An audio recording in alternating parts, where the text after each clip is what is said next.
21শে জুলাইকে সামনে রেখে একটি মিছিল ও পথসভা করা হলো বর্ধমান 2 নম্বর ব্লকের বৈকুণ্ঠপুর 1 অঞ্চলে মহিলা তৃণমূল কংগ্রেসের উদ্যোগে। উপস্থিত ছিলেন বর্ধমান উত্তর বিধানসভার বিধায়ক নিশীথ কুমার মালিক, ব্লক সভাপতি পরমেশ্বর কোনার, যুব সভাপতি সৌভিক পান, পঞ্চায়েত সমিতির সভাপতি, সহসভাপতি, মহিলা নেত্রী সোমা দাস শীল, বৈকুণ্ঠপুর 1 পঞ্চায়েতের প্রধান রাখি সাঁতরা, উপপ্রধান জয়দেব ব্যানার্জি, অঞ্চল সভাপতি আজাদ রহমান সহ অন্যান্য নেতৃত্ববৃন্দ। বর্ধমান থেকে রমেশ হাজরার রিপোর্ট, নিউজ প্রাইম। আমাদের 21শে জুলাইকে সামনে রেখে আমাদের বর্ধমান 2 নম্বর ব্লক তৃণমূল মহিলা কংগ্রেসের উদ্যোগে এবং আমাদের বৈকুণ্ঠপুর 1 তৃণমূল মহিলা কংগ্রেস এবং তৃণমূল কংগ্রেসের পূর্ণ সহযোগিতায় একটি মহিলা মিছিল এবং পথসভার আয়োজন করেছি। আমাদের এখানে উপস্থিত আমার ব্লকের সম্মানীয় মহিলা সভানেত্রী আমাদের সোমা দাস শীল আছেন, আমার পঞ্চায়েত সমিতির সভাপতি আমাদের রাখি কোনার সহ আমার ব্লকের সম্মানীয় সভাপতি পরমেশ্বর কোনার, যুব সভাপতি সৌভিক পান এবং সর্বোপরি রাজ্যের উদ্যোগে আজকে এই মিছিল আমার এই অঞ্চলের সম্মানীয় সভাপতি আজাদ রহমান, জয়দেব ব্যানার্জি সহ এই এলাকার সমস্ত আমাদের অঞ্চলের আমাদের ব্লকের বিভিন্ন অঞ্চল থেকে আগত প্রধান, উপপ্রধান, প্রাক্তন প্রধান, আমার পঞ্চায়েত সমিতির কর্মাধ্যক্ষ, আমাদের তৃণমূল কংগ্রেসের সভাপতিদ্বয়, আমাদের সমস্ত মিলে আজকে একটা বর্ণাঢ্য র্যালি। 21শে জুলাই আমাদের যে একটা আবেগের দিন, আমাদের কাছে একটা সম্মানের দিন, সে 21শে জুলাই সকলে মিলে পায়ে পায়ে উড়িয়ে ধুলো, সবাই মিলে 21শে জুলাই ধর্মতলায় চলো এই স্লোগানকে সামনে রেখে আমরা একটি মিছিল এবং পথসভা আমাদের শুরু হচ্ছে। কোথায় করা? আমাদের বাম, আমাদের শরণার পাশে আমাদের বাম পার্টি অফিসের সামনে থেকে শুরু হচ্ছে। কত সংখ্যক মানুষ 2 নম্বর ব্লক? আমার এখানে 2 নম্বর ব্লকের মহিলা মোটামুটি হাজার খানিক মহিলা আমাদের এখানে বইতে হয়েছে। আমরা এই পার্টটাই আমাদের এই পার্টটাই আমরা শরণার পাশ দিয়ে আমরা গিয়ে আমরা এখানে এসে সভা। কত সংখ্যক মানুষ 21শে জুলাই আপনারা এখান থেকে যাবেন? আমাদের বর্ধমান 2 নম্বর ব্লক থেকে প্রায় 6000 মানুষ আমরা যাবে। 35টি বাস এবং বাকি সব ট্রেনে যাচ্ছে। মানুষকে আমরা নিয়ে যেতে পারছি না, প্রত্যেকেই যাওয়ার জন্য উৎসুক। আমরা সেরকম গাড়ির ব্যবস্থা কিছু করতে পারিনি, তবে চেষ্টা করছি ট্রেনে করে এবং বাসে আমাদের 35টা বাস যাবে এই ব্লক থেকে। এছাড়াও আমাদের ট্রেনে ব্যাপক লোক যাবে, ছোটো গাড়ি যাবে। তাতে আমরা প্রায় 6000 লোক আমরা ধর্মতলায় আমাদের দিদির বক্তব্য শোনার জন্য উপস্থিত। 21শে জুলাই উপলক্ষে এই মিছিল এবং পথসভা দেখুন, আজকে আমাদের বর্ধমান 2 নম্বর ব্লকের মহিলা তৃণমূল কংগ্রেসের উদ্যোগে এবং বৈকুণ্ঠপুর 1 তৃণমূল কংগ্রেসের পূর্ণ সহযোগিতা আজকে এখানে আমরা একটি 21শে জুলাইকে সামনে রেখে আমরা একটি মহিলা মিছিল এবং পথসভা আজকে আমাদের বৈকুণ্ঠপুর 1 অঞ্চলের অঞ্চল সভাপতি আজাদ রহমান শেখ তার নেতৃত্বে এবং ব্লকের মহিলা তৃণমূল কংগ্রেসের উদ্যোগ আজকে বাম গ্রামের শরণার্থ পার্টি অফিসের সামনে একটি সুবিশাল মহিলা মিছিল আমরা সংগঠিত করেছি। তারপর আমরা আজকে পথসভার মধ্য দিয়ে 21শে জুলাই যে শহীদ স্মরণে ধর্মতলা তার আহ্বান সুমনপুর এলাকার মানুষের কাছে এবছরের 21শে জুলাই তাৎপর্যপূর্ণ একটু আলাদা, কারণ প্রতি বছর আমরা শহীদদের অর্পণ করি।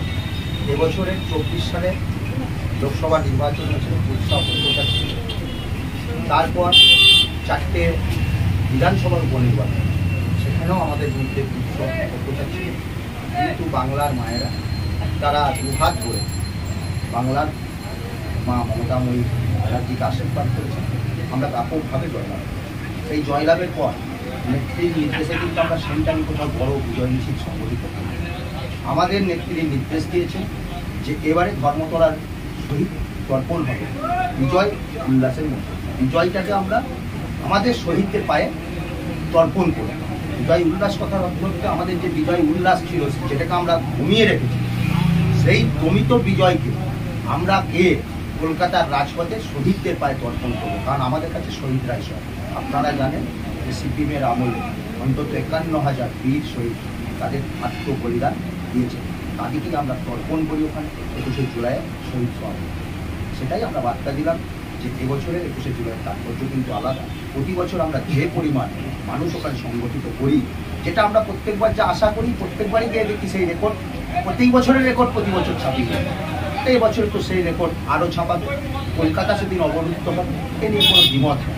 আমরা সেদিনকে গিয়ে শহীদদের পায়ে আমাদের এই বিজয় সমর্পণ, তাদের পায়ে আমরা অন্যান্য অঞ্চলে হয়েছে মিছিল পথসভা হয়েছে, কিন্তু বৈকুণ্ঠপুর অঞ্চলে দেখলাম প্রায় জনপ্লাবন মহিলাদের।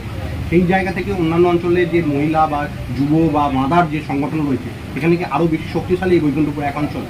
দেখুন, বৈকুণ্ঠপুর এক অঞ্চল সভাপতি আমাদের ব্লকের যুব প্রেসিডেন্ট, তার বাড়ি আমি ব্লকের সহসভাপতি আমার। স্বাভাবিকভাবেই আমরা সারা দিন মানুষের সাথে, মানুষের পাশে থেকে কাজ করার চেষ্টা করি। মানুষের সাথে থেকে, মানুষের পাশে থেকে যদি সারা বছর নির্বিচ্ছিন্নভাবে কাজ করা যায়, তাহলে মানুষ তাদের প্রতি শ্রদ্ধাশীল হয়। এটা মানুষের আমাদের প্রতি ভালোবাসা। মমতা ব্যানার্জির প্রতি তো তাদের অকুণ্ঠ ভালোবাসা রয়েছে, কারণ দিদি তাদের জন্য যা দিয়েছেন তার তো আর কোনো হিসাব হয় না। কিন্তু তারপরেও সংগঠন বলে একটা জিনিস থাকতে হয়, সেই সংগঠনকে শক্তিশালী করেছেন আজাদ রহমান শেখ, আমাদের যুব সভাপতি ব্লকের সৌভিক খান, সাথে আমিও থাকি। তিনজন মিলে আমরা প্রতিদিন নিরবিচ্ছিন্নভাবে মানুষের সেবা করি। এটা তাই। 21শে জুলাই আপনারা এই বৈকুণ্ঠপুর এক অঞ্চলে কত সংখ্যক মানুষ ধর্মতলার উদ্দেশ্যে রওনা দেবেন? 21শে জুলাইয়ের জন্য আমাদের ইতিমধ্যেই এবছরে আমরা বেশি গাড়ি করতে পারিনি। গত বছর পর্যন্ত আমরা 25টা বাস করে প্রত্যেক বুথ থেকে একটা করে বাস নিয়ে গেছি। এবছরে লোকসভা নির্বাচন হয়েছে, ব্যাপক পরিমাণ একটা অর্থনৈতিক ব্যয় হয়েছে।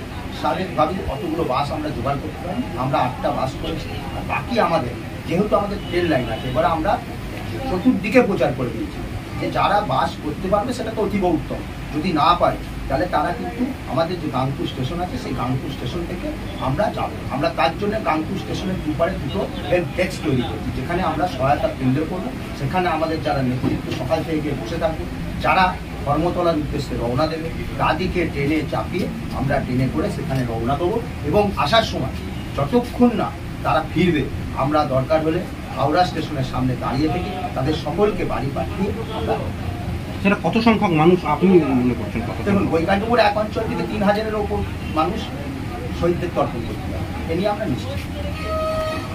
পুরে যেভাবে আক্রমণ নো ভোট নো আই কার্ডের যে পুলিশের রায়গঞ্জ মিলিং ইয়েতে, আপনারা জানেন কিভাবে আমাদের 13 জন কর্মীকে গুলি করে মারা হয়েছিল। তার সাথে সাথে আমাদের বর্ধমান তথা ওয়েস্ট বেঙ্গলের অনেক জনাই শহীদ হয়েছিল। অমিতাভ পাজা থেকে শুরু করে বিষ্ণু কর্মকার থেকে শুরু করে তাপসী মালিক থেকে শুরু করে খানাকুলের ষষ্ঠী দুর্লভ, যাকে কালীতলায় নিয়ে এসে যার একটা 16 বছরের ছেলেকে বলি দিয়েছিল পাটা বলির মতো, সেরকম অত্যাচার সিপিএম করেছিল। তারই উদ্দেশ্যে আমাদের শহীদ দিবস পালন করতে যাই 21শে জুলাই ধর্মতলা। তাই এখানে আমাদের সভা 3 মাস ধরে আমাদের মহিলা নেত্রীরা যেভাবে গ্রামে গ্রামে ঘুরে ঘুরে ভোটারের প্রচার করে আমার বর্ধমান উত্তর বিধানসভায় 1,38,000 ভোটে জয়ী করেছিল। আর আজকে আরেকবার মহিলা তৃণমূল নেত্রী সোমা দাস, পারমিতা দাস এবং আর এই যে মহিলা টিম আছে তারা কংগ্রেসের পূর্ণ সহযোগিতায় আজকে একটি মহিলা মিছিল এবং সভা। তার একটাই কারণ, 21শে জুলাই ধর্মতলা চলো এই স্লোগানকে সামনে নিয়ে আমরা আজকে এখানে উপনীত হয়েছি। আমাদের মধ্যে এখানে উপস্থিত আছেন আমার ব্লকের সভাপতি পরমেশ্বর কুনার, আমার যুব সভাপতি সৌভিক পান, সহসভাপতি মোহাম্মদ হাবিব, আমার পঞ্চায়েত সমিতির সভাপতি রাখি কুনার, সহসভাপতি দেবদীপ রায়, আমার যার নেতৃত্বে আজকে মিছিল সেই মহিলা নেত্রী আমাদের সোমা দাসশীল সহ বিভিন্ন অঞ্চল থেকে আগত আমাদের প্রধান, কর্মাধ্যক্ষ, পঞ্চায়েত সমিতির সদস্যা, প্রাক্তন প্রধান এবং এই নির্বাচনে যারা অক্লান্ত 2 মাস ধরে পরিশ্রম করে আজকে মমতা বন্দ্যোপাধ্যায়ের স্নেহধন্য প্রার্থী কীর্তি আজাদকে বিপুল ভোটে জয়লাভ করিয়েছেন সেই মায়েরা, বোনেরা, প্রত্যেককে আমাদের তরফ থেকে অনেক অনেক কৃতজ্ঞতা অভিনন্দন জানাচ্ছি। 2 মাস ধরে আমাদের ব্লকে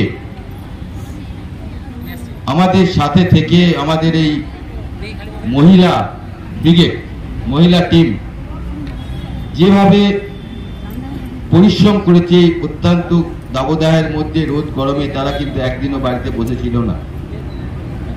তারা যেভাবে পরিশ্রম করেছে, পরিশ্রম করে তার ফসল আজকে বর্ধমান উত্তর বিধানসভায় আপনারা শুনলে অত্যন্ত খুশি হবেন, প্রায় 42,000 ভোটের ব্যবধানে আজকে কীর্তি আজাদকে আমরা জয়লাভ করিয়েছি, জিতিয়েছি। এটা আমাদের কাছে একটা গর্ব দেয়। আমাদের যে 7টা বিধানসভা আছে তার মধ্যে আমরা দ্বিতীয় স্থানে আছি। মন্তেশ্বর 1 নম্বর স্থানে, আমরা দ্বিতীয় স্থানে আছি। কীর্তি আজাদ প্রায় 1,38,000 ভোটের ব্যবধানে জয়লাভ করেছে। এটা আমাদের কাছে সত্যি একটা অসাধ্য সাধন করেছেন আপনারা।